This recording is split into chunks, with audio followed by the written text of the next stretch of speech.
We're now going to start something called correlation, and before we can do that, we need to define a scatterplot. Scatterplots are essentially just graphs of plots.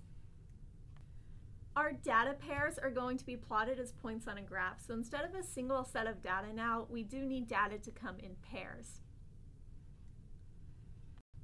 We say that x is the independent variable in this case, and y is our dependent variable. Ideally, the idea is that the y should depend on the outcome of x, and this may not always be the case. It may be that neither one depends on the other, but in most of the time, that's essentially what we want. So let's look at an example of forming a scatterplot. Here I have some data. The first column is the temperature outside in Celsius, and the right column is the amount of ice creams that are sold. And we want to make a scatterplot. In this case, x is going to be temperature and y is going to be the ice cream sales. And like I said, x is the independent variable, y is the dependent variable. How many ice creams we sell is probably going to depend on the temperature, rather than the temperature being decided by the number of ice cream sales.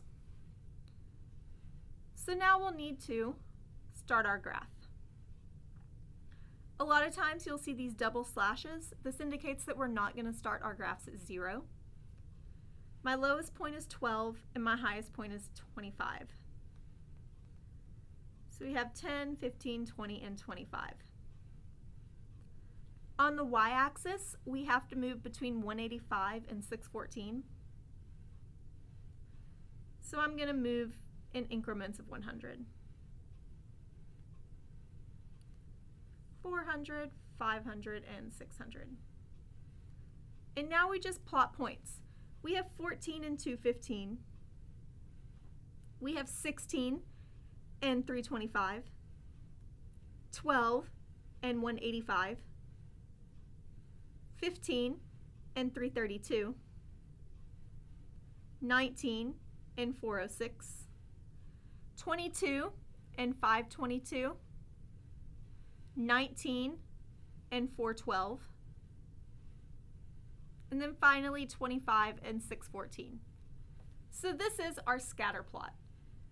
And we can see in general that as we have an increase in ice cream sales, or as we have an increase in temperature, the increase in ice cream sales also goes up.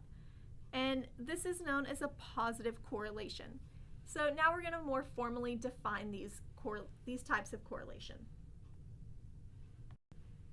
The first is positive correlation, and I have a graph here as an example.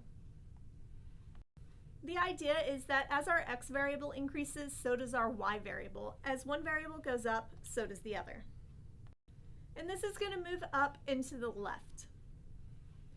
So we can see that going on here as we move up. We're also moving over to the right.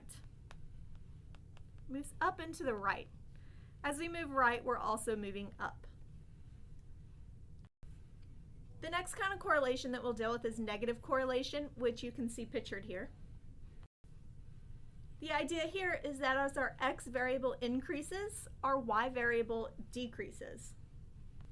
And this one moves down and to the right. So you'll notice as we go further and further to the right, our y value is moving down.